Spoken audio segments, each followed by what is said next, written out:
The dust never settled in Cedar Ridge. It hung in the air like a rusty veil, coating everything, the weathered storefronts, the horses tied to hitching posts, and the souls of those who dared call this place home. Margaret Sullivan stood at the edge of town, her black mourning dress already turned brown by the relentless wind that swept down from the distant mountains. She was 26, though the past year had carved lines around her eyes that made her look older. The cholera had taken everything.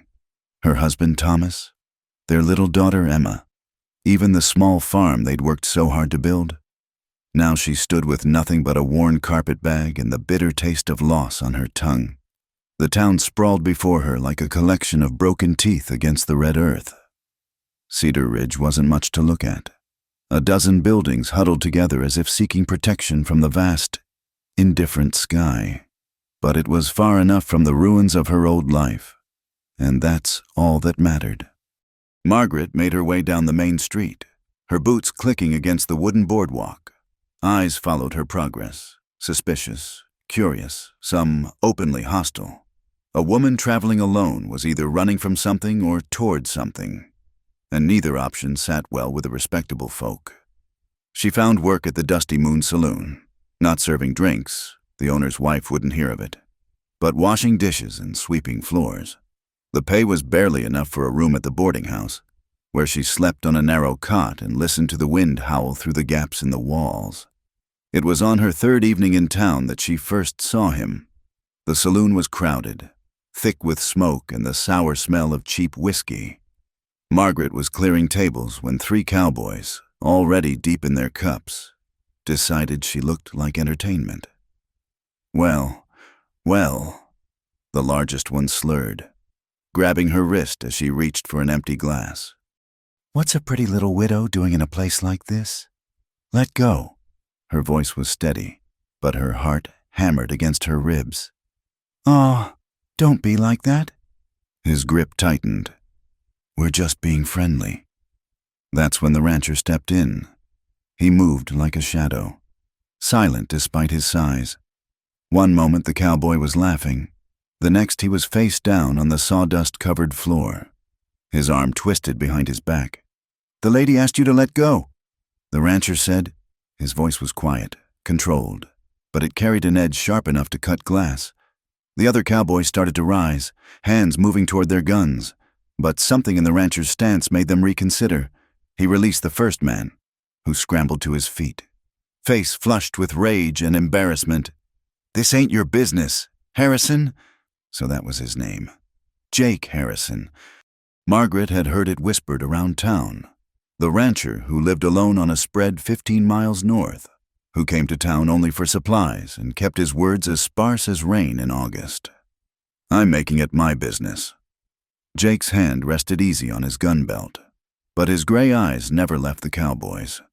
"You boys best move along." For a moment, violence crackled in the air like lightning before a storm. Then the lead cowboy spat on the floor and jerked his head toward the door. "Come on, this place is getting too crowded anyway." They left, throwing dark looks over their shoulders. The saloon slowly returned to its normal rhythm, but Margaret noticed how folks gave Jake a wide berth as he made his way to the bar. "Thank you," she said, approaching him carefully. He glanced at her, and she saw something flicker in those storm-gray eyes, recognition of a kindred spirit, perhaps, or just the weight of too many years lived hard. "You shouldn't work here. I do what I must to survive." He studied her for a long moment, then nodded once and turned back to his whiskey. The conversation, such as it was over. Margaret returned to her work, but she felt his presence like a cool shadow in the oppressive heat of the saloon. He left without another word, but not before dropping a silver dollar on her tray, far more than the cost of his single drink. The weeks crawled by. Margaret settled into a rhythm of sorts. Work, sleep, work again.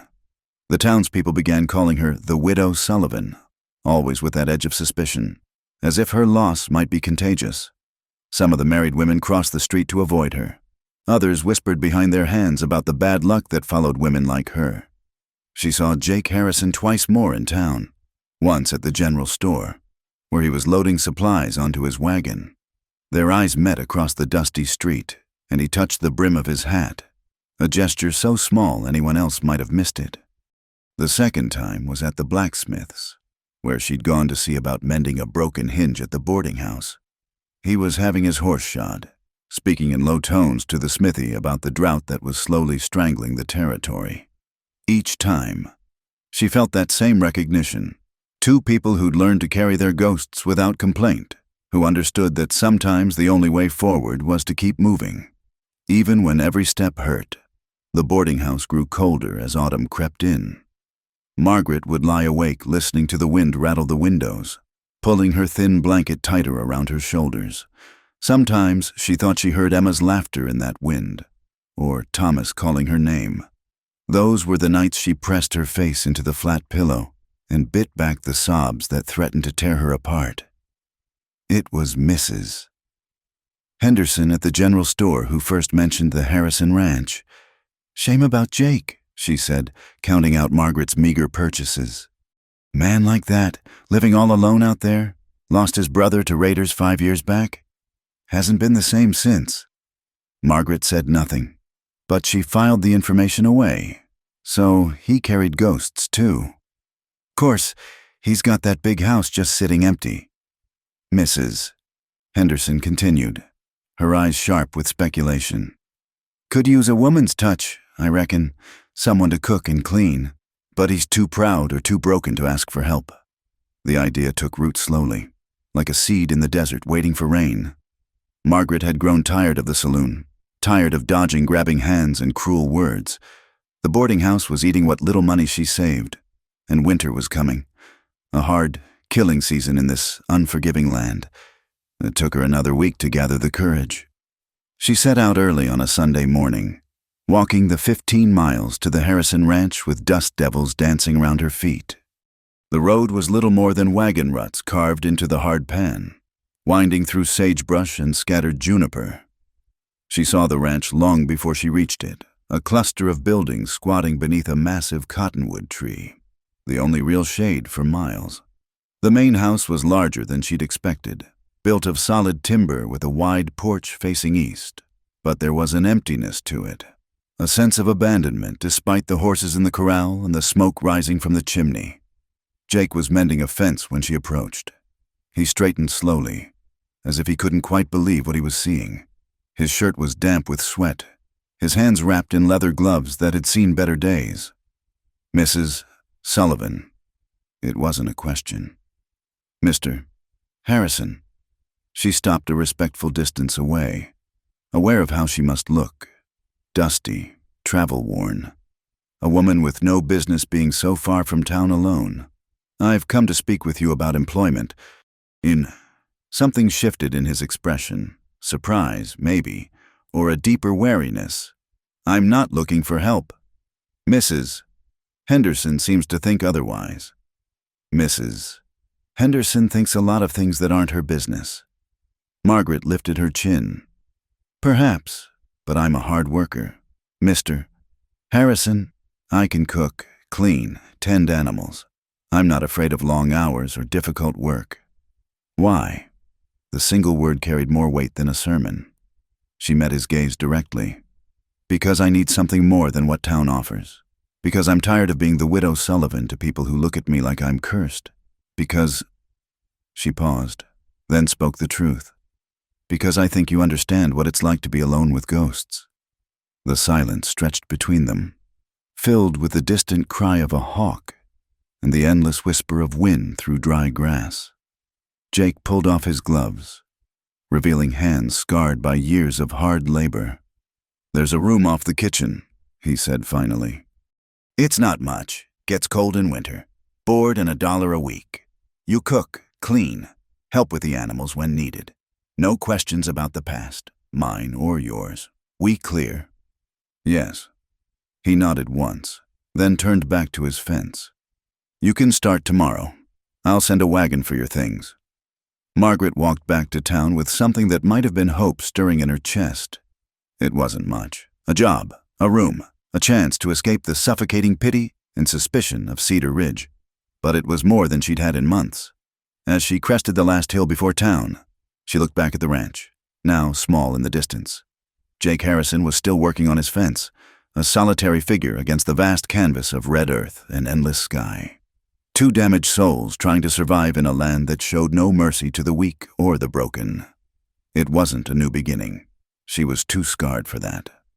But perhaps it was a chance to stop running, to find some small measure of peace in the shadow of the mountains. The dust swirled around her as she descended toward Cedar Ridge, already planning what few possessions she would pack, what she would leave behind. Tomorrow, she would return to the Harrison Ranch. Tomorrow, she would start learning how to live again, one careful step at a time. The wagon arrived at dawn, driven by a Mexican hand named Miguel, who spoke little English but smiled kindly as he helped load Margaret's few belongings on. The ride to the ranch was silent save for the creak of wheels and the occasional snort from the horses. Margaret clutched her carpet bag and watched the town disappear behind them, feeling like she was crossing into another world. The ranch looked different in the morning light, less abandoned, more waiting. Jake was nowhere to be seen when they arrived, but Miguel showed her to the room off the kitchen. It was simple but clean, a narrow bed with a corn husk mattress, a washstand, a small chest of drawers, and a single window facing the corral. The walls were bare wood, and she could see daylight through some of the chinks. Margaret set about making herself useful immediately. The kitchen was a disaster. Dishes crusted with old food, grease thick on the stove, flour scattered across the counters like snow. She rolled up her sleeves and got to work, heating water on the stove and attacking the mess with a vengeance. By the time Jake came in for the noon meal, she had transformed the space. The dishes gleamed on their shelves, the table was scrubbed clean, and a pot of beans simmered on the stove alongside fresh cornbread. He stood in the doorway, hat in hand, taking in the changes. "You've been busy. I don't take wages for sitting idle, Mr. Harrison." He washed at the pump outside before sitting at the table. Margaret served the simple meal and started to retreat, but he gestured to the chair across from him. "Eat." They shared the meal in silence, but it wasn't uncomfortable. Outside, she could hear the distant lowing of cattle and the whisper of wind through the cottonwood's leaves. The beans were flavored with salt pork and molasses, the way Thomas had liked them. She pushed the thought away. "There's a drought coming," Jake said suddenly. "Been watching the signs. The cattle are already getting thin, and the water holes are drying up." Margaret nodded. She'd seen droughts before, knew the slow desperation they brought. "What will you do? Move the herd closer to the river, maybe sell off some head before they lose too much weight?" He looked out the window, his gray eyes distant. Ranch like this lives and dies by the weather. After the meal, he showed her around the property. The main house had 6 rooms, most unused and covered in dust. There were 2 barns, a smokehouse, a root cellar, and various outbuildings in different states of repair. The ranch ran about 200 head of cattle and a dozen horses, with Miguel and another hand named Samuel doing most of the daily work. "You'll help with the chickens and the kitchen garden," Jake said, showing her a neglected patch of ground near the house. "Maybe some mending when needed. The men eat breakfast at dawn, dinner at noon, supper at dusk. Simple food, nothing fancy." Margaret surveyed the weed-choked garden and the empty chicken coop. More work, but work she understood. "I'll need seeds come spring, and chickens. Make a list. I'll send Miguel to town." As the days passed, Margaret fell into a routine. Up before dawn to start the stove and prepare breakfast, cleaning and mending through the morning, dinner at noon, then tending the slowly recovering garden in the afternoon, supper at dusk, then the quiet evening hours by lamplight, darning socks or reading from Jake's small collection of books. Jake was a man of few words, but she learned to read his silences, the tight set of his jaw when the cattle prices dropped, the way his eyes lingered on the photograph on the mantel, a younger Jake standing beside a man who shared his strong jaw and serious eyes. His brother, she assumed, though she never asked. The room off the kitchen was indeed cold as autumn deepened into winter. She could see her breath in the mornings, and frost formed on the inside of the window. She piled every blanket she could find on the narrow bed, but still she shivered through the nights. One evening, a norther blew in without warning. The temperature plummeted, and the wind shrieked around the house like a living thing. Margaret huddled in her bed, fully dressed, teeth chattering. She could hear things blowing around outside, loose boards, maybe, or feed buckets. The house groaned under the assault. She must have dozed, because she woke to the sound of her door opening. Jake stood there with a lamp, wearing his coat over his nightshirt. "Your room's too cold," he said simply. "There's a fire in the main room. Bring your blankets." She followed him through the dark kitchen to the front room, where a fire crackled in the large stone fireplace. He'd already laid out blankets on the floor near the hearth. "I'll be in the chair," he said, settling into a worn leather armchair with his own blanket. "Get some sleep." Margaret arranged her makeshift bed, grateful for the warmth. The firelight danced on the walls, creating shadows that seemed almost alive. She could hear Jake's quiet breathing, the pop of burning wood, the wind's fury muffled by the thick walls. "My husband died of cholera," she said into the darkness. "Our daughter, too. Emma, she was 4. The words hung in the air like smoke. She hadn't meant to speak them, but something about the darkness and the storm made confession easier. "I'm sorry," Jake said quietly. "It was quick, at least 3 days from first fever to—" She couldn't finish. "The neighbors burned everything, said it was contaminated. The house, the furniture, even Emma's doll. I left with the clothes on my back." She heard him shift in his chair. "My brother Ben was 22. We were driving cattle to market when the raiders hit, Comancheros, looking for horses and whatever else they could take. Ben," his voice roughened, "he tried to protect the remuda. They shot him 6 times.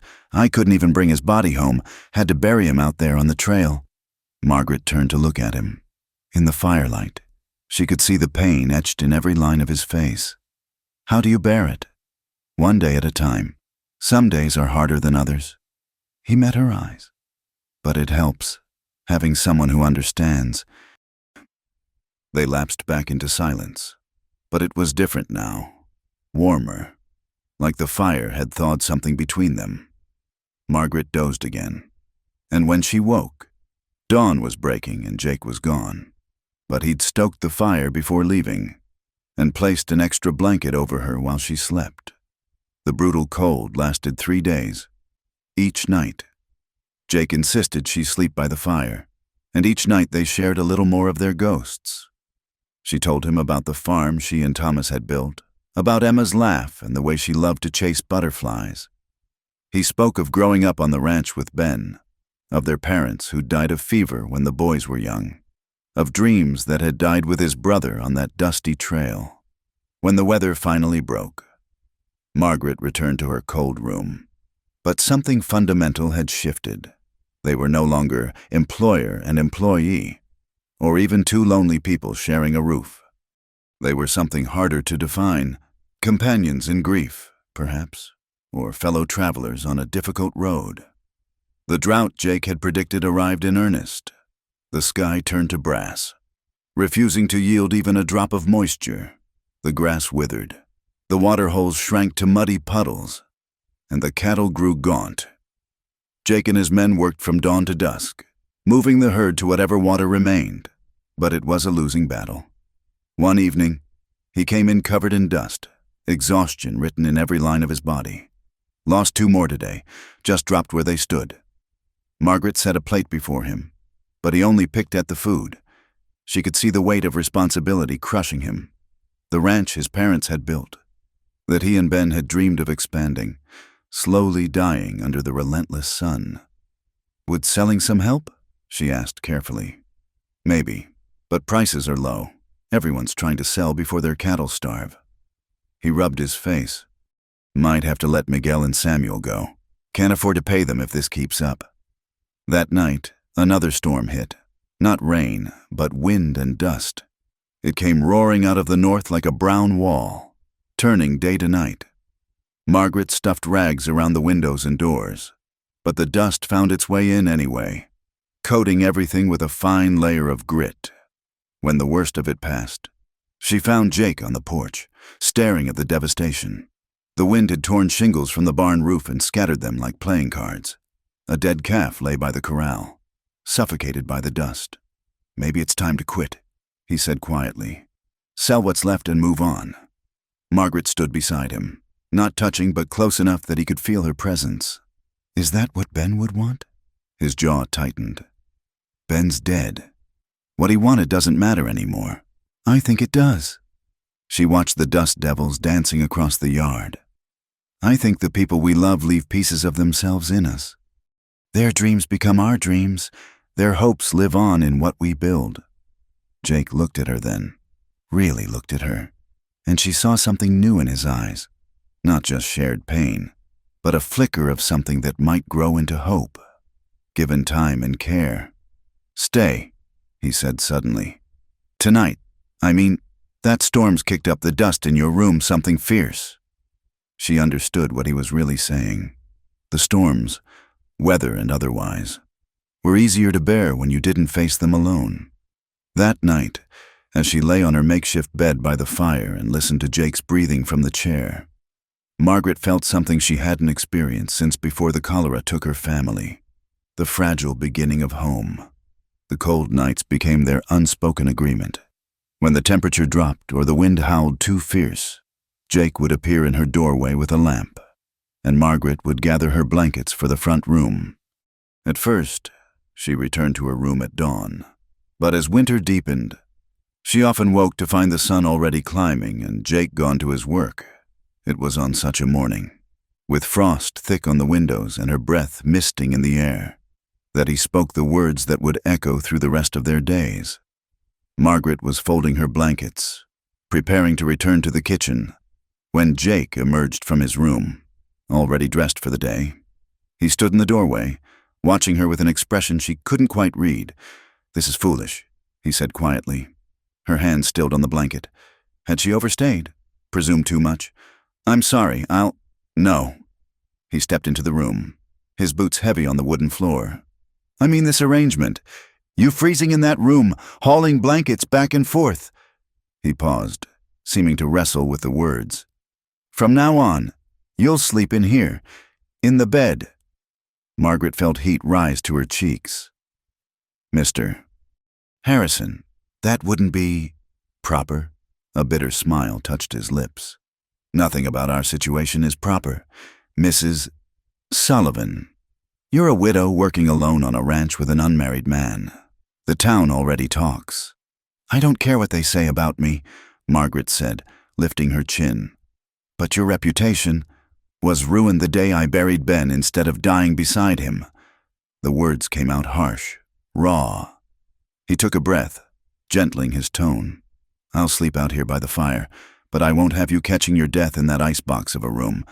You've lost enough. I won't have your health on my conscience, too."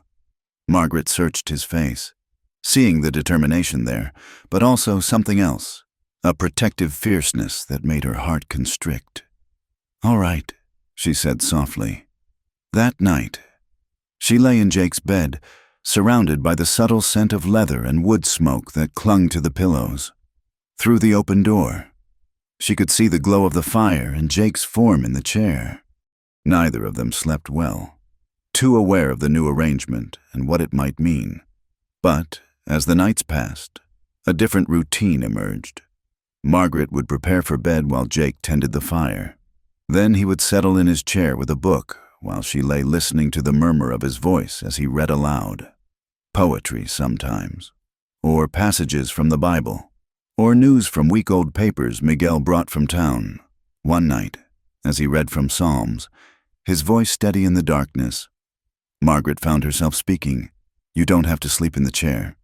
The reading stopped. She heard him close the book carefully. "The bed is large enough," she continued, her voice barely above a whisper. "And you work too hard to spend every night cramped in that chair." Margaret. It was the first time he'd used her given name, and it sounded like a prayer on his lips. "I made you a promise. Nothing improper. There's nothing improper about rest." "Jake, We're both too tired and too broken for anything but sleep." He was quiet for so long she thought he wouldn't answer. Then she heard him stand, heard his footsteps approaching. The mattress dipped as he sat on the far edge. "You're sure?" "I'm sure." He lay down atop the covers, still fully clothed except for his boots. Margaret could feel the careful distance he maintained, the wall of propriety between them even as they shared the bed. But his presence was comforting, solid and warm and real in a way nothing had been since she'd lost her family. "Tell me about the butterflies," he said into the darkness. Margaret smiled, tears pricking her eyes. Emma loved them. She chased them through the garden, laughing so hard she'd trip over her own feet. Thomas built her a little net from cheesecloth and a stick. She talked until her voice grew drowsy, painting pictures of her daughter in words, somewhere in the telling. Jake's hand found hers across the space between them. Not grasping, not demanding, just there, an anchor in the dark. When she woke, he was gone as always, but the shape of him remained in the mattress, the warmth of him in the sheets. She rose and went about her day, but something had fundamentally changed. The careful distance they'd maintained was dissolving, replaced by something tender and terrifying in its possibilities. The town noticed. Of course. On Margaret's next trip for supplies, Jake insisted she take the wagon now. Refusing to let her walk the long, dusty miles, she felt the weight of every stare, heard the whispers that followed her through the store. "Living in sin, Mrs." Henderson muttered, loud enough to be heard. "And him such a respected man before." "Seems to me," said a gravelly voice from near the pickle barrel, "that what goes on between two grown folks is their own business." Margaret turned to see Doc Wheeler, the territory's only doctor, giving Mrs. Henderson a stern look over his spectacles. "Besides, I've seen Jake Harrison recently. Man looks better than he has in years. Sometimes proper ain't the same as right." But not everyone shared the doctor's tolerance. Reverend Moss cornered her near the grain bins, his face flushed with righteous indignation. "Mrs. Sullivan, I feel compelled to speak to you about your living situation. It's causing scandal. Then I suggest," Margaret said quietly, "that those scandalized might find better uses for their time. Good day, Reverend." She left with her head high, but her hands shook as she loaded the wagon. The ride back to the ranch felt longer than usual, weighted with the town's judgment. Jake was breaking a new horse when she returned, moving with the patient grace she'd come to admire. He looked up as she pulled into the yard, and something in her face must have shown her distress, because he left Miguel with the horse and came to help her unload. "They giving you trouble in town?" "Nothing I can't handle." But her voice wavered slightly. His jaw tightened. "I'll go with you next time. That will only make it worse." "I don't care." He hefted a sack of flour like it weighed nothing. "You're under my protection now, Margaret. That means something out here." That night, as they lay in their careful separate spaces, he spoke into the darkness. "I should have made you an offer of marriage." "Would have saved your reputation." Margaret's breath caught. "Is that what you want? A marriage of convenience?" "No." The word was firm, immediate. Then, softer. "When I marry, if I marry, it won't be for convenience or reputation. It'll be because I can't imagine facing another dawn without that person beside me." She turned toward him in the darkness, though she couldn't see his face. "Jake." "I know it's too soon," he continued. "You're still grieving. I'm still broken. But someday, Margaret, someday when the ghosts don't hurt so much, when we can think about the future without flinching, someday I'm going to ask you proper, and until then, let them talk. We know the truth of what we are to each other." Margaret felt tears sliding into her hair. "And what's that? What are we?" She felt him shift, felt his hand find hers in the darkness. Two people learning how to live again, together. The next morning brought a new crisis. Samuel rode in hard from the range, his horse lathered with sweat. "Boss, we got trouble. That dry creek bed near Sandstone Ridge. It's running water. Steady flow." Jake was on his feet immediately. "Natural spring?" "That's what I thought. but the water's coming from the wrong direction. Might be someone's diverted the upstream flow. Water rights were serious business in drought country. Men had died over less. Jake strapped on his gun belt, his face grim. Margaret, bar the door when we leave. Don't open it for anyone but us. Jake, he paused at the door, looking back at her. I'll be careful. But if there's water to be had, we need it. The cattle need it. They rode out, Jake, Miguel, and Samuel, leaving Margaret alone with her worry. She tried to focus on her usual chores, but her eyes kept straying to the window, watching for dust clouds that would signal their return. The sun was sinking toward the horizon when she finally saw them coming. Jake's shirt was torn, and Miguel held his arm awkwardly, but they were all alive. Relief made her knees weak. What happened? Holbrook's boys, Jake said, dismounting stiffly. They dammed up Willow Creek, trying to force the water onto their land. We convinced them to reconsider. With guns. With words first, guns second. He managed a tired smile. But the water's flowing where it should now. Might be enough to see us through if we're careful. That night, as she cleaned the graze on his shoulder where a bullet had torn through his shirt, Margaret understood something new about the courage it took to build a life in this unforgiving land. It wasn't just about facing the drought and the storms. It was about standing your ground when others tried to take what little you had. I was afraid, she admitted, dabbing at the wound with whiskey. When you rode out, I was terrified you wouldn't come back. His hand covered hers, stilling her ministrations. I'll always come back. Margaret, always. He turned to face her fully, his gray eyes intense. You're not sleeping alone again. Not tonight, not any night. That's my promise to you. People will talk more than ever. Then we'll give them something better to talk about. He cupped her face gently. Marry me, Margaret. Not for convenience, not for propriety, but because I've learned something these past months. The nights are too long and the days are too hard to face them without you. Margaret felt her heart crack open, all the careful walls she'd built crumbling at once. Yes, she whispered. Yes, Jake.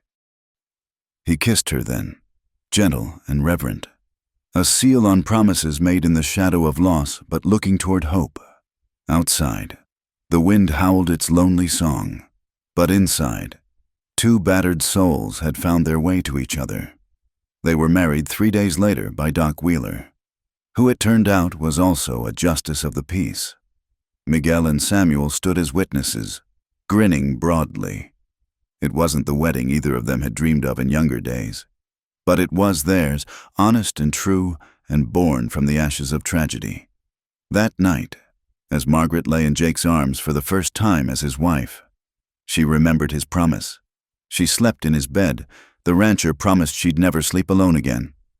It had been kept in ways neither of them could have imagined when first spoken. The drought would continue. The town would gossip. The ghosts would still visit in the small hours. But they would face it all together. Two souls no longer adrift in the vast, unforgiving landscape of grief. The peace of their new marriage lasted exactly 3 weeks. Then came word that made every rancher in the territory sleep with one eye open. The Colton gang was moving north. Margaret first heard the news at the general store, where frightened whispers had replaced the usual gossip about her marriage to Jake. Mrs. Henderson, who had been so quick to judge their living arrangement, now clutched Margaret's arm with trembling fingers. They burned the Myers place to the ground, she said, her usual righteousness replaced by raw fear. Killed both boys and took everything worth taking. They say Blackjack Colton himself is leading them. Margaret's blood ran cold. She'd heard of Blackjack Colton. Everyone had. A former Confederate soldier turned outlaw. He led a band of men who swept through settlements like a plague, leaving nothing but ashes and graves in their wake. When she returned to the ranch and told Jake, his face went stone hard. He immediately called Miguel and Samuel to the house. Double the night watches, he ordered. Keep the horses in the near corral, and move the cattle closer to the river. If riders come, I want warning. Over the following days, Jake transformed the ranch into a fortress. He reinforced the shutters, stocked ammunition, and taught Margaret to load and fire his spare Winchester. His brother's death had taught him the cost of being unprepared. "If something happens," he told her, checking the rifle's action for the third time, "you get to the root cellar, bar the door from inside, and don't come out until you hear my voice. I'm not hiding while you fight alone." "Yes," he said firmly. "You are. I lost Ben because we both tried to be heroes. I won't lose you the same way." Margaret wanted to argue, but she saw the haunted look in his eyes and held her tongue. Instead, she threw herself into preparations of her own. Bandages rolled and ready, water barrels filled, food that could last a siege. The attack came on a moonless night 2 weeks later. Margaret woke to the sound of Miguel's warning shot from the watch post. Jake was already moving, pulling on his boots and checking his Colt. "Remember," he said, gripping her shoulders, "the root cellar, now!" But Margaret didn't go to the cellar. Instead, she grabbed the Winchester and positioned herself at the kitchen window, heart pounding. If Jake thought she would hide while he faced death, he didn't know her as well as he imagined. The raiders came in hard and fast, 8 men on horseback, firing wildly at the buildings. Muzzle flashes lit the darkness like deadly fireflies. She heard Jake's rifle crack from the front of the house, saw one rider tumble from his saddle. Then everything became chaos. Windows shattered, bullets splintered the wooden walls. Someone was trying to set fire to the barn. She could see the torch flaring in the darkness. Without thinking, Margaret raised the rifle and fired. The torch dropped, and a man's curse split the night. "The house!" someone shouted. "Get the house!" 3 riders broke from the main group, heading straight for them. Jake met them with deadly accuracy. But there were too many, coming too fast. One made it to the porch. Margaret heard boots on wood, the crash of the door being kicked. She left her position and crept toward the front room, rifle ready. A man burst through the doorway, pistol raised, searching for targets in the darkness. He never saw her in the shadows. Her shot took him center mass, and he crumpled without a sound. "Margaret!" Jake's voice, sharp with fear and anger. "I told you! Behind you!" He spun, firing at the figure in the broken window. Then he was beside her, pulling her against the wall as bullets peppered the space where they'd been standing. "Damn stubborn woman," he growled, but his arm around her was protective, not angry. The battle raged for what felt like hours, but was probably minutes. Samuel had made it to the house, adding his gun to theirs, from somewhere outside. Miguel's rifle continued its steady rhythm. Slowly, the raiders' fire slackened. "They're pulling back," Samuel called from his position. They were. Margaret could hear horses retreating, the shouts growing distant. But the victory felt hollow. The barn was burning despite their efforts, and she could see at least 2 bodies in the yard. "Stay here," Jake ordered, and this time Margaret obeyed, knowing the danger might not be over. He and Samuel checked the grounds while Margaret watched from the window. The barn was lost, but the house had held. When Jake returned, his face was grim. "Miguel?" she asked fearfully. "Wounded, but alive. Bullet in the shoulder, and we've got 3 dead raiders in the yard." He looked at her, and she saw a mix of emotions in his eyes: relief, anger, pride, fear, including the one you shot. Margaret felt no triumph, only a sick weariness. She'd taken a life to save others, but the weight of it settled on her shoulders like a shroud. The aftermath was a blur. Doc Wheeler arrived at dawn, summoned by Samuel. He tended Miguel's shoulder and pronounced him lucky. The bullet had passed clean through.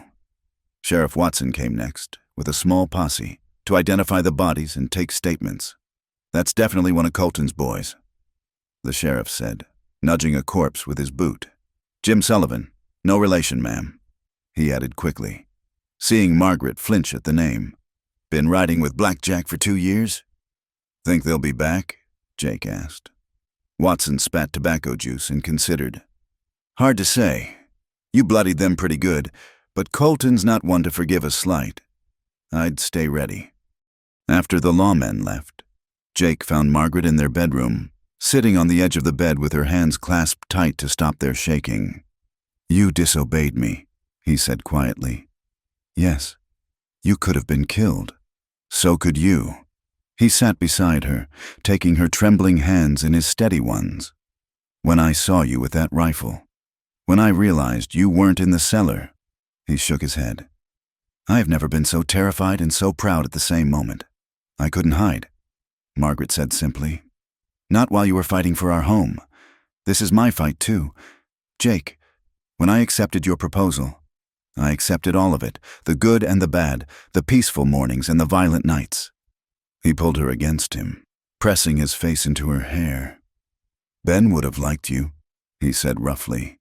"He always said I needed someone who wouldn't let me be a damn fool on my own." They held each other as the morning sun climbed higher, painting the ruins of the barn in shades of gold and ash. The attack had tested them, but they had survived, together. The next weeks were tense. Jake hired 2 more hands, young men looking to make their stake in the territory. The night watches continued, and Margaret kept the rifle within reach even during daylight hours. But gradually, life reasserted its rhythms. The barn had to be rebuilt, the cattle tended. The endless cycle of ranch work continued. It was Miguel who brought word that Blackjack Colton had been killed in a shootout with Texas Rangers near the border. His gang had scattered to the winds. The news should have brought relief, but Margaret noticed Jake remained watchful, as if he'd learned that peace in this land was always temporary. One evening, as they worked side by side to repair a section of fence damaged in the raid, Jake spoke thoughtfully. "I used to think strength meant standing alone, facing whatever came without flinching. Ben and I, we were going to be the toughest men in the territory. And now," he hammered a nail home with precise strokes, "now I think strength is knowing when you can't stand alone. It's finding someone who'll stand beside you when the night gets dark and the odds get long." Margaret smiled, thinking of that terrifying night, of the choice she'd made to fight beside him rather than hide. Someone who won't obey orders? Especially then. He set down the hammer and pulled her close. "Though I'd prefer if you'd at least pretend to consider my suggestions for your safety."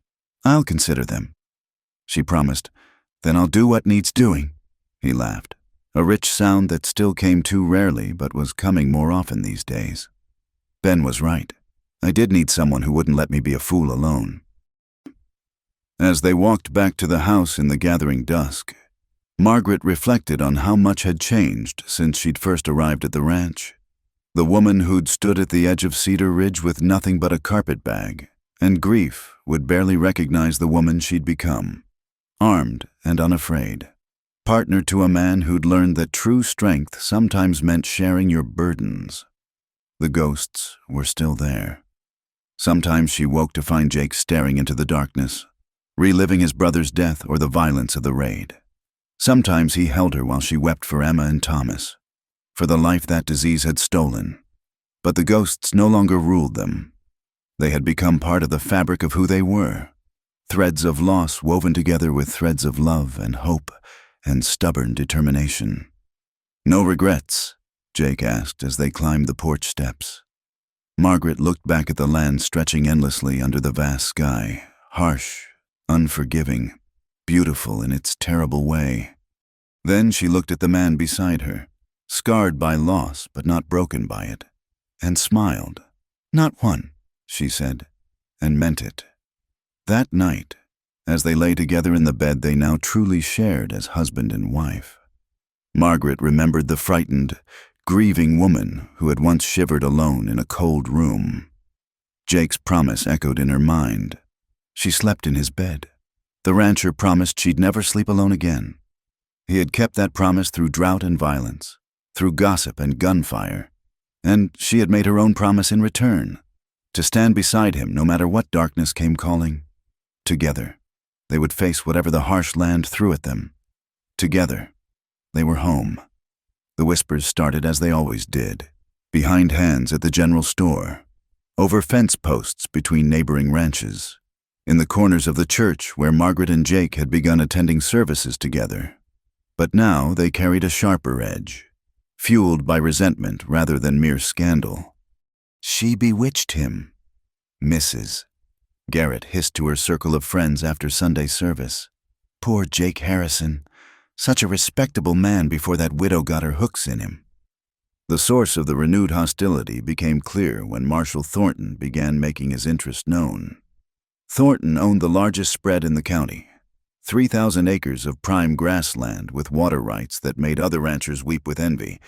He was 45, recently widowed himself, with 2 young sons who needed a mother. Mrs. Harrison, he said, intercepting Margaret outside the mercantile. His smile was practiced, showing too many teeth. I heard about the trouble at your ranch. Such a shame. A woman like you shouldn't have to face such dangers. I manage well enough. Mr. Thornton. Margaret shifted her packages, trying to step around him. He moved to block her path. I'm sure you do, but I wonder if you've considered your alternatives. My late wife's passing left a considerable void in my household. My boys need a woman's guidance. I'm already married, Mr. Thornton, to a man who can barely keep his ranch afloat. His voice dropped, becoming intimate. I could offer you so much more.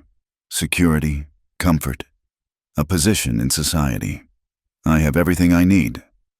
Margaret's voice was steady despite her growing unease. Do you? His eyes hardened. Harrison's ranch is failing. Everyone knows it. When he loses it, and he will, where will that leave you? Back in the gutter where he found you? Jake appeared then, emerging from the blacksmith shop across the street. He took in the scene, Thornton standing too close, Margaret's rigid posture, and his face darkened. Problem here? His voice was quiet, dangerous. Thornton stepped back but kept his smile. Just offering your wife some friendly advice. Harrison, times being what they are. Your advice isn't wanted. Maybe not now. Thornton tipped his hat to Margaret. But offer stands, ma'am. When you tire of playing pioneer wife on a failing ranch, you know where to find me. He walked away, leaving tension crackling in the air like heat lightning. Jake's hands were fisted at his sides, and Margaret could see the effort it took him not to follow. How long has he been bothering you? That's the first time he's approached directly. She touched his arm, feeling the rigid muscles beneath. Jake, he's not worth... He's right about one thing, Jake said bitterly. The ranch is struggling. Maybe you would be better off... Don't! Her voice cut sharp as a blade. Don't you dare suggest I'd choose comfort over love. I buried that life with Thomas and Emma. What we have, what we're building, that's what matters. But Thornton's words had planted seeds in ground already fertile with worry. The drought continued its stranglehold on the land. Cattle prices dropped further. Jake had to let one of the new hands go, and Margaret saw him studying the ledgers late into the night, his face grave in the lamplight. The town's attitudes grew colder. Women who had grudgingly accepted Margaret's marriage now saw her as a schemer who had rejected a better offer out of prideful stupidity. Men who respected Jake wondered aloud why he didn't send his wife to work for Thornton. The money she'd earned could help save the ranch. It's practical, Reverend Moss suggested after one Sunday service. Many wives take positions in households to help their families through hard times. My wife's place is with me, Jake said flatly. End of discussion. But the pressure mounted. Notes appeared under their door, anonymous suggestions that Margaret consider Thornton's offer. Once, she found a dead rabbit on the porch with a message. Pride goes before a fall. The breaking point came on a sweltering August afternoon. Margaret had gone to town for supplies, taking Miguel as escort. Jake insisted on it now.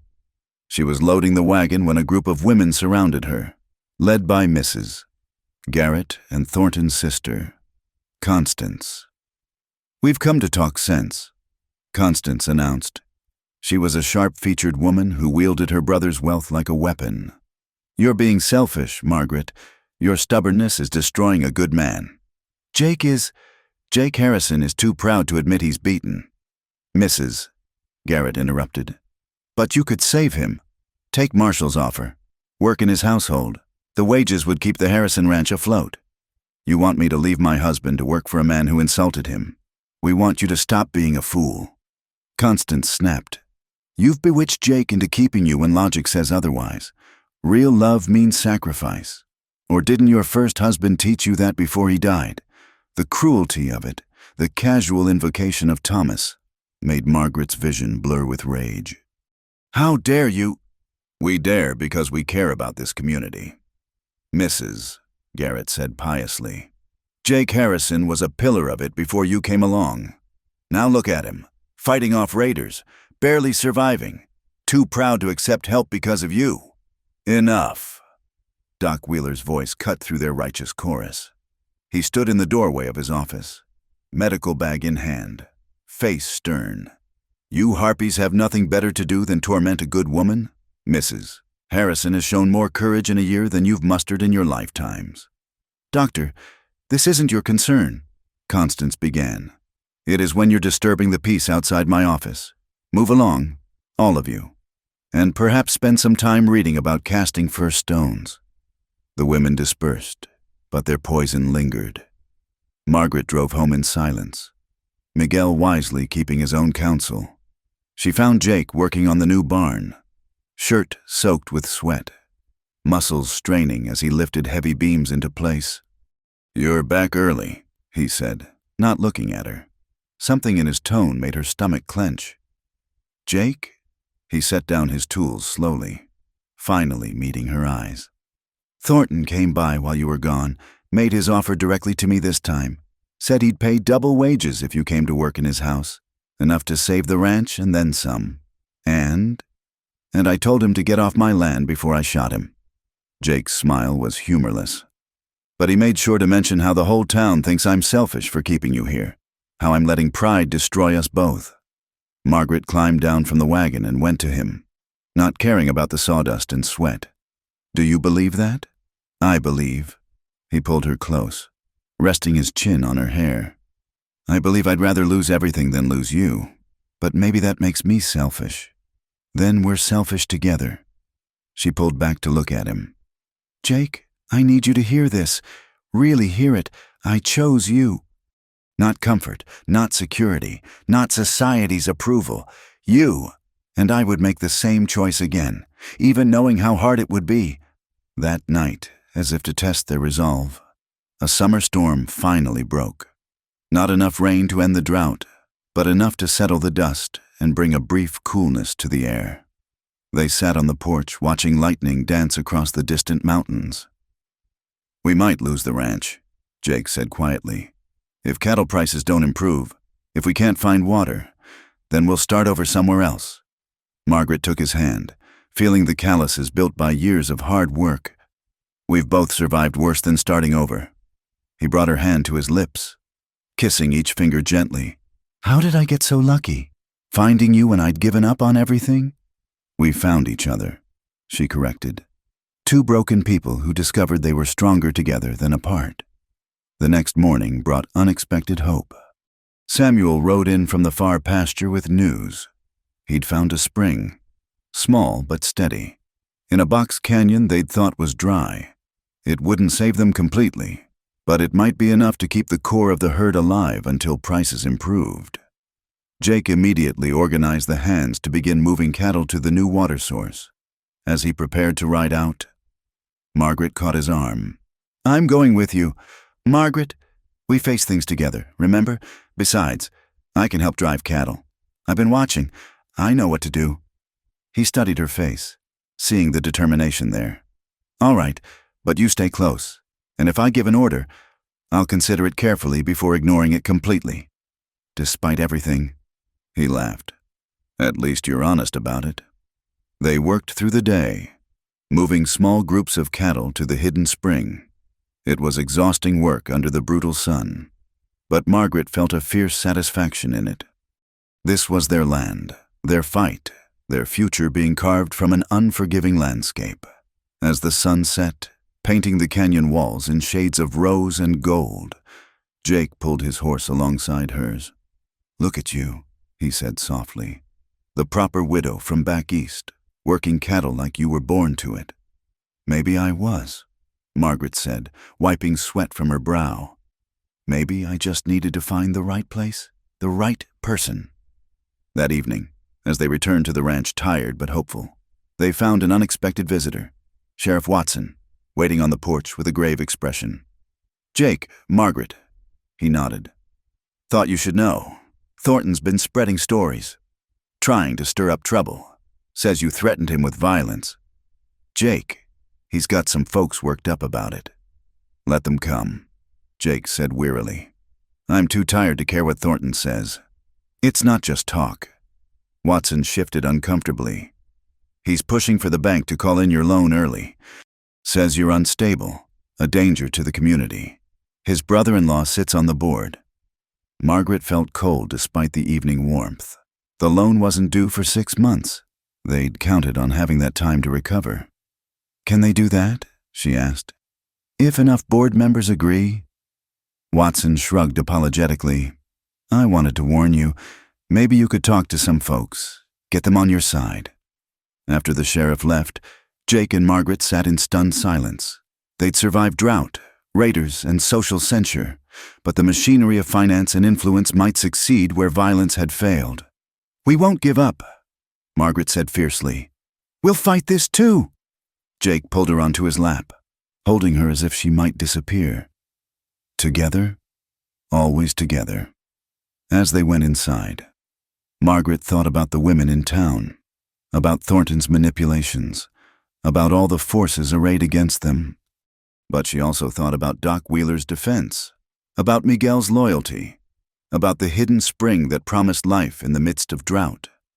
The fight was far from over, but tonight she would sleep in her husband's arms, keeping the promise they'd made to face whatever came. Tomorrow would bring new battles. Tonight, they had each other, and that was enough. The first real sign of hope came with the spring thaw. Snow melted from the distant peaks, feeding streams that had been dry for 2 years. The grass began to green, tentative at first, then with growing confidence. Jake's cattle, gaunt survivors of the drought, began to fatten on the new growth. Margaret stood in her kitchen garden, now thriving with vegetables and herbs. Watching Jake work with a young colt in the corral, the hard times had aged them both. Silver threaded through Jake's dark hair. Lines mapped their struggles across their faces, but something had eased in him these past weeks. The constant vigilance had softened into watchful peace. "Mrs. Harrison." She turned to see Samuel riding hard from town, dust clouding behind his horse. Her heart clenched. Urgent news rarely meant good things. "What is it?" Jake called, vaulting the corral fence. Samuel swung down from his lathered mount. "Bank board met this morning. That snake Thornton pushed for the vote on your loan." Margaret's hand found Jake's, gripping tight. "And?" A grin split Samuel's weathered face. "Voted down, 5-3. Doc Wheeler spoke on your behalf. And would you believe old Mrs. Henderson stood up and gave them all a piece of her mind about Christian charity and helping neighbors through hard times." "Mrs. Henderson?" Margaret couldn't hide her amazement. "The woman who'd led the gossip against her? Said she'd been wrong about you, ma'am. Said watching you stand by Jake through everything showed her what real character looked like." Samuel accepted the water Jake offered, drinking deep. Thornton looked ready to spit nails. That evening, as if to celebrate the victory, clouds gathered on the horizon, not the dust storms of drought years, but heavy with the promise of rain. Margaret and Jake sat on the porch, watching lightning flicker in the distance. "Thornton won't stop," Jake said quietly. "Men like him don't take defeat well." "Then we'll be ready." Margaret leaned into his warmth. "We've faced worse than a bitter rich man's grudges." The rain came that night, a steady soaking that drummed on the roof and filled the water barrels. Margaret woke to find Jake standing at the window, watching the miracle with wonder on his face. "5 years," he said softly. "It's been 5 years since we had a spring rain like this." She rose and joined him, wrapping her arms around his waist from behind. Through the water-streaked glass, she could see puddles forming in the yard, the thirsty earth drinking deep. "Everything's going to change now," Jake continued. "With water and grass, we can build the herd back up, maybe even expand. We could hire more hands," Margaret suggested. Get the east pasture fenced properly." He turned in her arms, smiling down at her. "Listen to you, talking like a real rancher's wife." "I am a real rancher's wife." She stretched up to kiss him. "The best decision I ever made." But their peace was short-lived. News came with the next supply run. Raiders had hit the Pemberton Ranch 40 miles south. Not the Colton gang, but new predators drawn by the promise of recovering prosperity. "Like wolves," Miguel said grimly. "They smell weakness, come for the easy prey." Jake doubled the night watches again, and Margaret resumed her habit of keeping the rifle close. But this time felt different. They weren't just defending their survival. They were protecting something worth building, a future taking root like the new grass. The attack came on a clear night 3 weeks later, but they were ready. Margaret woke to the sound of their new warning bell, a system Jake had rigged after the Colton raid.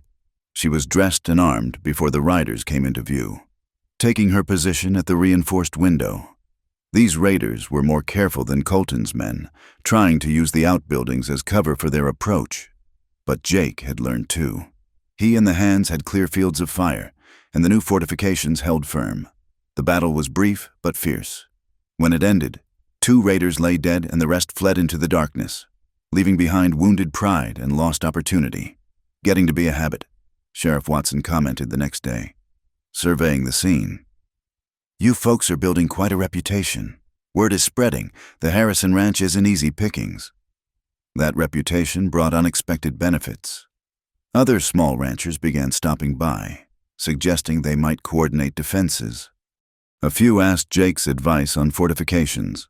What had begun as isolated survival was becoming community. Marshal Thornton made one last attempt to destroy them.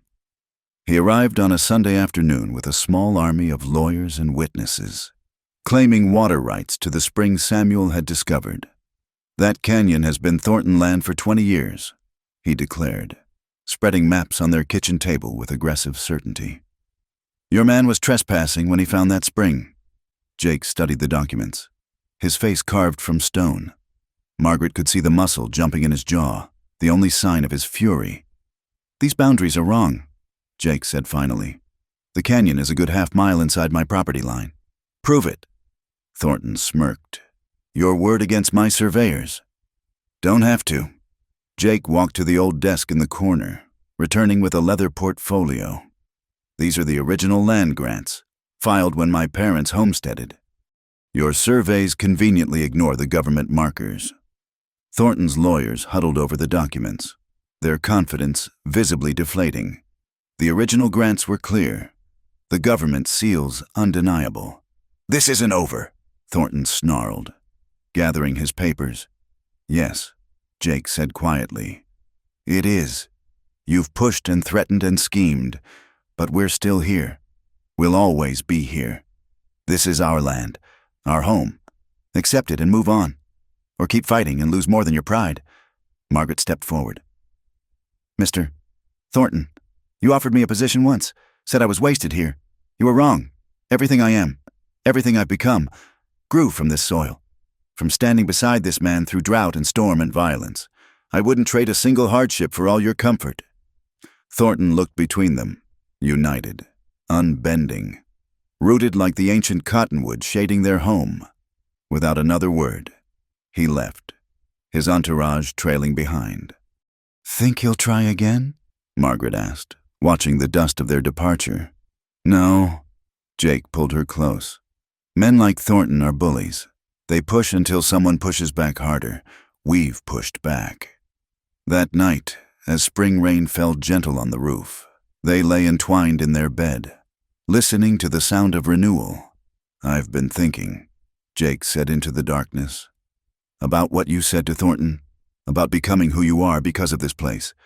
"It's true," Margaret said softly. "The woman who arrived here, frightened, grieving, lost, I hardly remember her. This land, this life, you, it all forged me into something stronger. You were always strong. You just needed the chance to show it." He kissed her forehead. Like the grass after drought, it was always there, waiting underground for the right conditions. Speaking of growing things, Margaret took his hand, placing it on her still flat stomach. I think we should talk about adding another room to the house. A nursery. Jake went absolutely still. Margaret, are we? Doc Wheeler confirmed it yesterday. 7 months, he thinks. In the darkness, she felt him tremble. A baby. Our baby. Are you happy? Happy? His voice broke. Margaret, I thought, after Ben died, I thought my family line would end with me. I never imagined. He pulled her fiercely close. Yes, I'm happy. Terrified, but happy. They talked through the night, making plans. The ranch was prospering now. They could afford to expand the house. Hire a woman from town to help when the baby came. For the first time in years, they were planning for growth instead of just survival. As dawn broke, painting their room in soft gold, Jake made a new promise. Our child will never know the loneliness we knew, never doubt they're loved, wanted, cherished. Our children, Margaret corrected. I don't intend to stop at one. This house is too big for just 3 people. Jake laughed, the sound rich with joy. Children, then a whole houseful. Brothers and sisters who'll never have to face the world alone.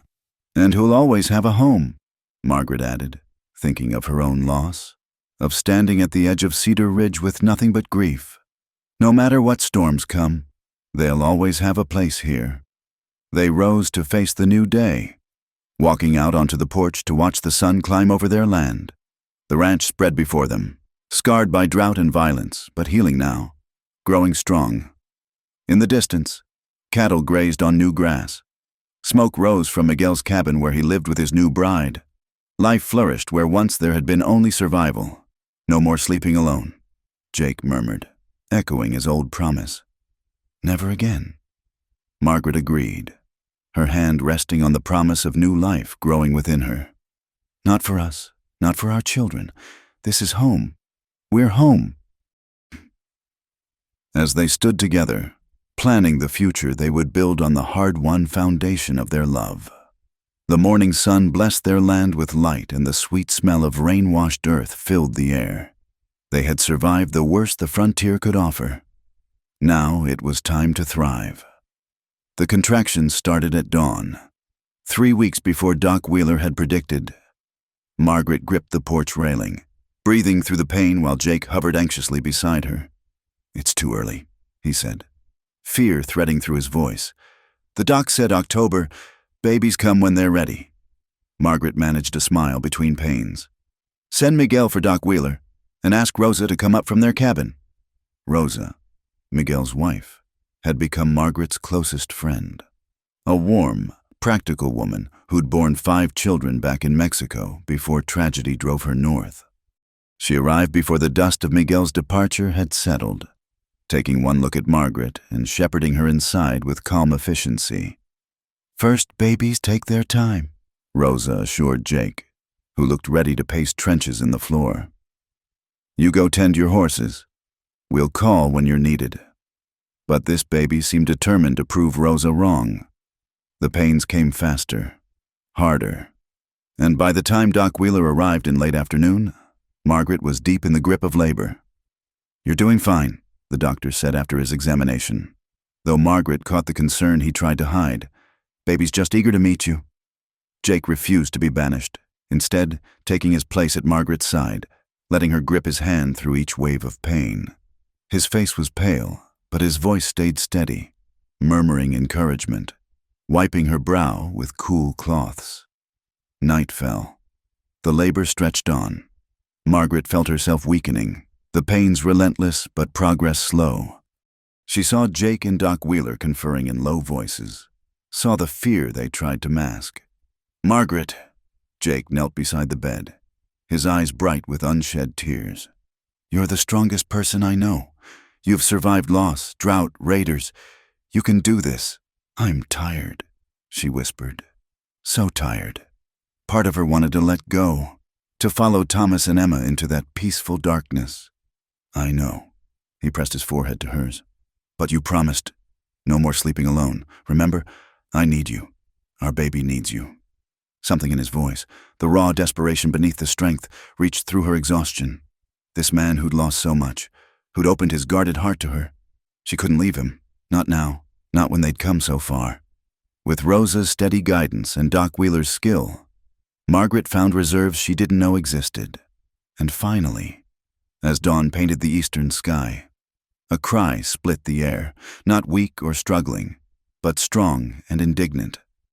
"A son," Doc Wheeler announced, placing the squalling infant on Margaret's chest. "Small but healthy. Got his father's stubborn streak, I'd say."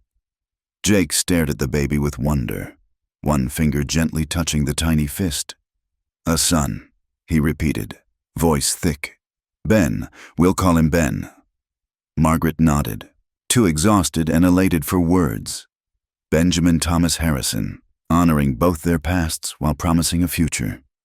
The recovery was slow. The difficult birth had taken its toll, and for days Margaret could barely leave the bed.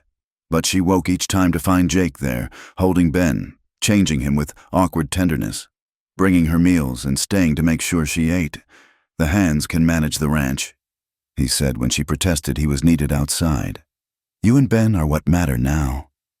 Gradually, strength returned. Margaret took her first walk to the porch, Jake hovering protectively, to find the ranch transformed. Word of Ben's birth had spread, and gifts had arrived.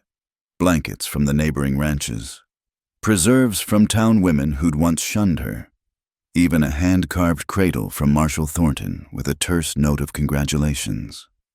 "Seems having a baby makes you respectable," Jake observed dryly. "Or maybe they're finally seeing what was always here," Margaret suggested, watching him cradle their son with infinite gentleness. "A family worth knowing." Ben thrived despite his early arrival. By 6 months, he was a chubby, cheerful baby with his father's gray eyes and his mother's determined chin. The ranch prospered too. The rains continued. Cattle prices rose, and Jake was able to hire additional hands and expand the herd. But prosperity brought new challenges. The territory was changing, civilization creeping in with the railroad approaching from the east. Land that had been open range was being fenced. Water rights were increasingly contested. The wild frontier that had shaped them was slowly being tamed. One evening, as they sat watching Ben play on a blanket spread beneath the cottonwood, Jake voiced what they'd both been thinking. "Maybe we should move further west. Find land that's still open. Start fresh where Ben can grow up the way we did." Margaret considered it. Part of her yearned for that, the challenge, the freedom, the chance to build something entirely their own. But "This is our home," she said finally. "We bled for this land. Jake fought raiders and drought and our own ghosts. Every fence post, every building, every blade of grass holds our sweat and tears. I don't want to run from change. I want to help shape it." Jake smiled, relief clear in his eyes. "I was hoping you'd say that. Truth is, I can't imagine leaving. Ben's going to walk where his uncle walked, where his grandparents built their dreams, and where his parents found each other," Margaret added, taking Jake's hand.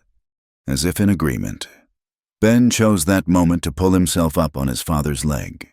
Standing on wobbling legs for the first time, they held their breath, watching as he took one tentative step, then another, before tumbling back onto the blanket with a delighted laugh. "Did you see that?" Jake whooped, scooping Ben up and tossing him gently in the air. "Walking already. Going to be running the ranch before we know it."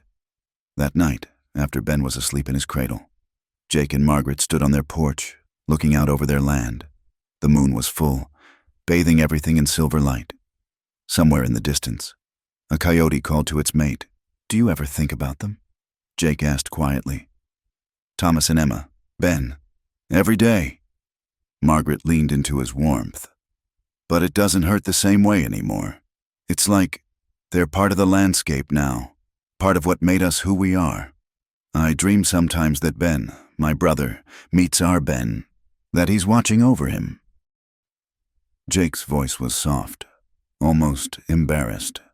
"Foolish, I know." "Not foolish."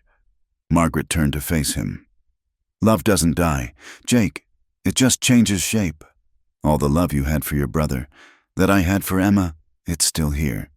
We pour it into our son, into this land, into each other, That's how they live on. He kissed her then, deep and tender, a renewal of all their promises.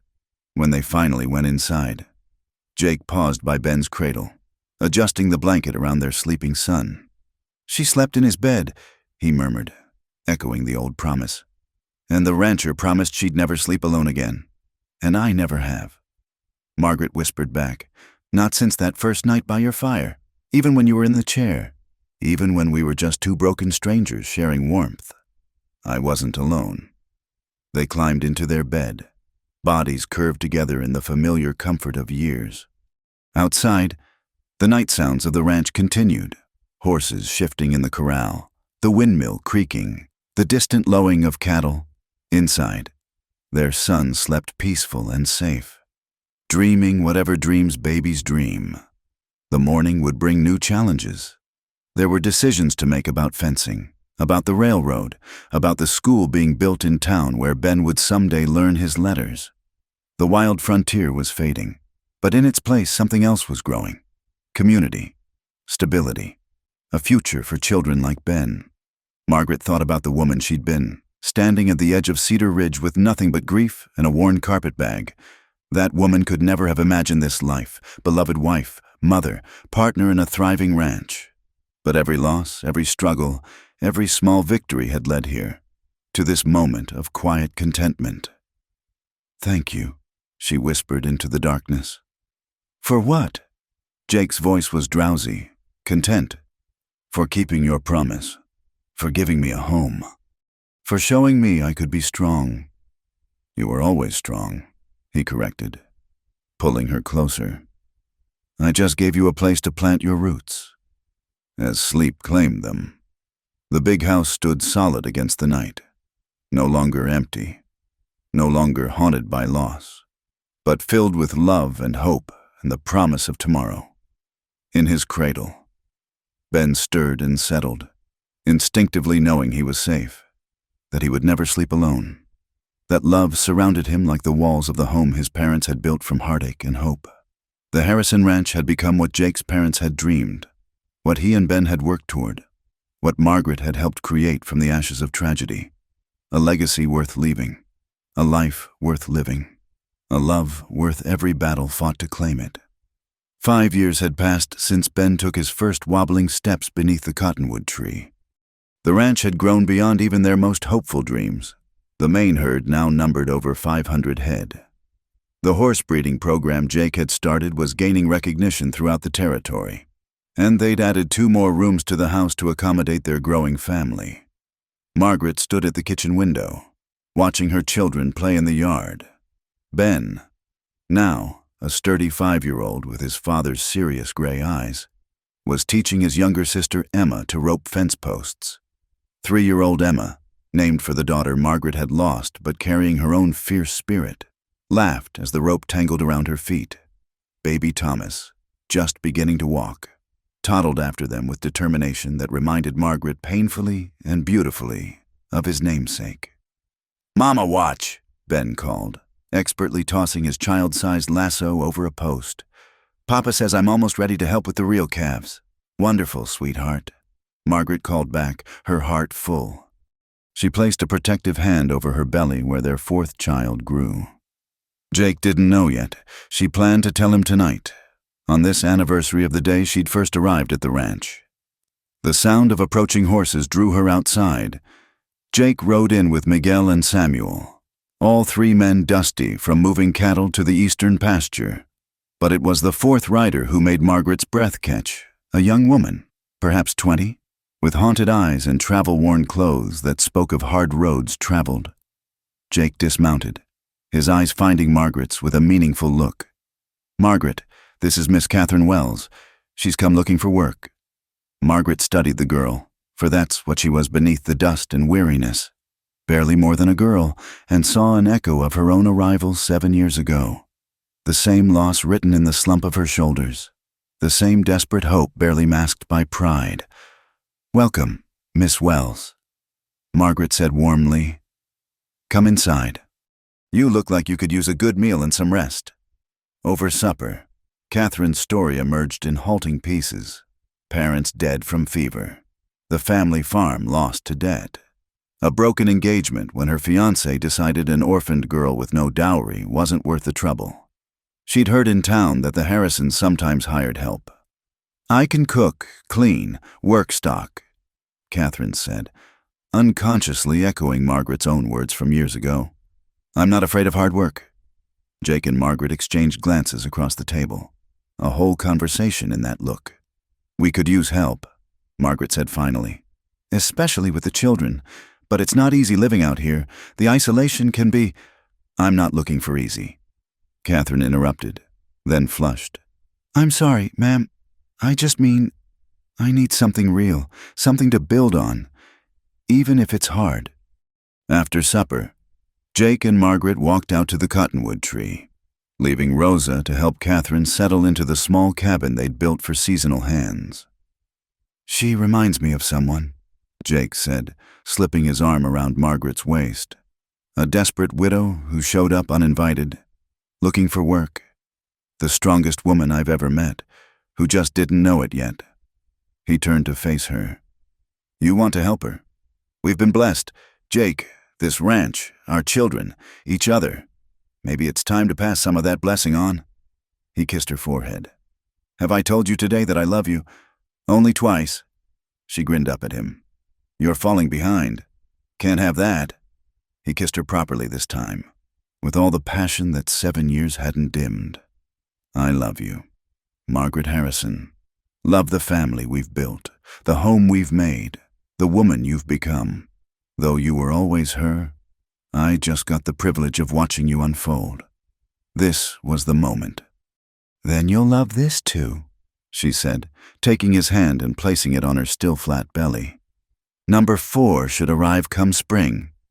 Jake's eyes widened, joy spreading across his weathered features. "Another baby?" At her nod, he swept her up, spinning her around as he'd done with Ben that morning. "How do you keep making me the happiest man in the territory?" "Practice," she laughed, holding tight to his shoulders. They were interrupted by Ben running toward them, rope dragging behind. "Papa, the new lady is crying. Emma tried to give her my wooden horse to make her feel better, but she just cried harder." Margaret's heart ached, remembering her own first night in that cold little room, overwhelmed by loss and the kindness of strangers. "I'll go to her." She found Catherine on the cabin's small porch, Emma patting her knee with chubby hands while the young woman wept. "I'm sorry," Catherine gasped, trying to compose herself. "Your daughter was just being kind, and It's been so long since anyone—" "I know." Margaret sat beside her, gathering Emma into her lap. "The first kindness after loss can break you open worse than cruelty. You sound like you understand." "I do." Margaret told her then, about Thomas and her first Emma, about arriving at the ranch with nothing but grief, about slowly learning to live again in this unforgiving but ultimately healing land. "Does it get easier?" Catherine whispered. "Different." Margaret answered honestly. "The pain never fully goes away, but it softens, becomes part of who you are rather than all you are.